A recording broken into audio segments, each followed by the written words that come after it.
You've probably had this moment in a grocery store or at a BBQ. You grab a pack of hot dogs. Then you grab the buns, and suddenly you realize the universe is trolling you. Hot dogs come in packs of 10. Buns come in packs of 8. So you either end up with 2 lonely hot dogs left over, or you're forced into doing weird hot dog math, like you're solving a puzzle instead of making lunch. And the question people keep asking is, who decided this? Was it a marketing trick? A conspiracy? A long-running prank? The truth is way more boring, but also way more interesting. Because this mismatch comes from something most people never think about. Factories don't pack food to match each other. They pack food to match machines, weight standards, and efficiency. Let's break it down. First, the hot dog side. Hot dogs are a meat product, and meat companies traditionally think in weight.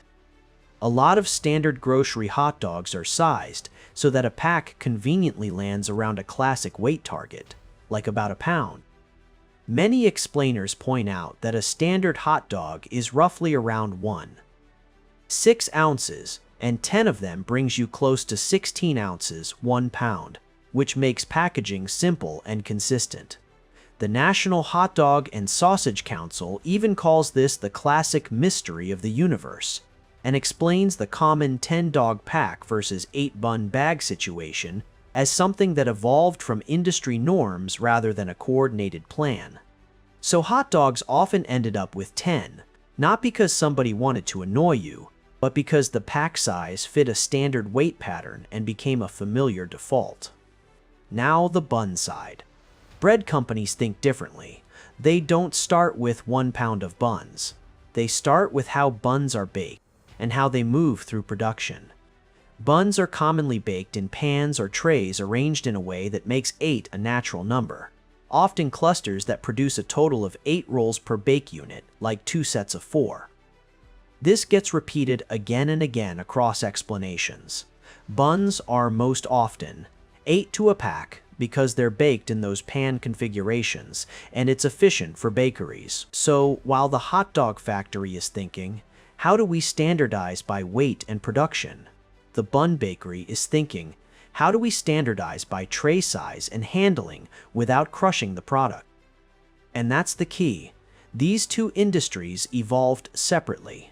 Nobody sat in a boardroom like, let's make 10 and 8 so families suffer.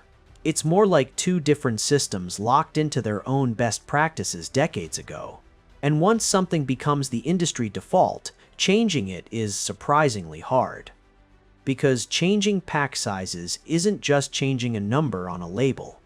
It means retooling machines, redesigning bags, changing shelf space planning, changing pricing psychology, and risking customer complaints like, they shrunk the pack.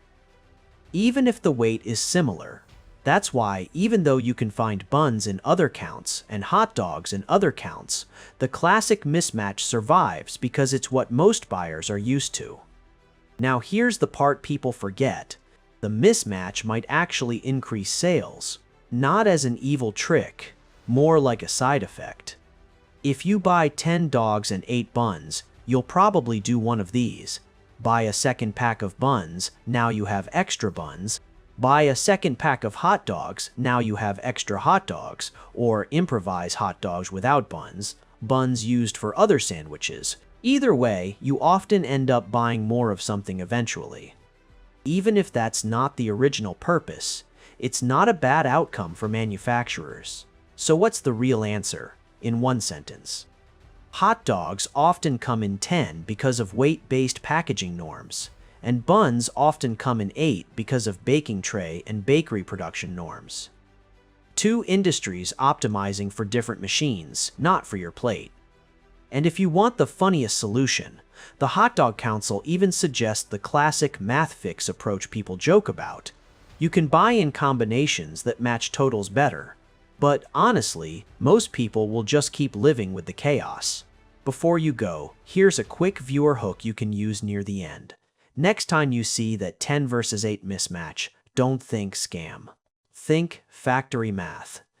Because a lot of weird everyday problems aren't designed to confuse you, they're designed to keep machines running smoothly.